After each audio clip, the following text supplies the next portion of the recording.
Ay binamus İlham Əliyev, xalq səndən tələb edir ki, sərhədləri açasan. Ay cındır İlham Əliyev, sən nə vaxta qədər bu xalqı zindanda saxlayacaqsan, ha? Bağlama sərhədi, əsir eləmə milləti! Bağlama sərhədi, əsir eləmə milləti! Bağlama sərhədi, əsir eləmə milləti! Sərhədləri bağlama! Bağlama sərhədi!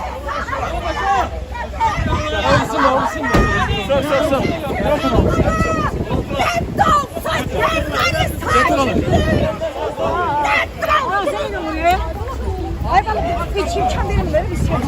Bu yolları bağlayıblar. Zəhmət olmasa. Azalın bilevlərdə çalla Zəhmət çaxda. olmasa. Ailə hakimiyyəti az qazanır. Biraz oradan qazansın.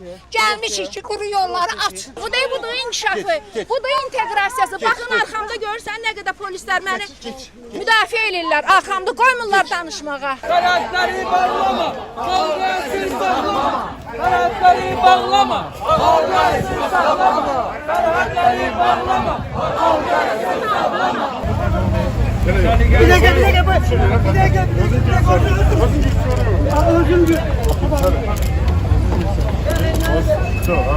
Tələb edirik ki, cəmaatın güzaranı, ağır vəziyyət, xalqı salıblar çəpər içində, qoyun kimi saxlayırlar.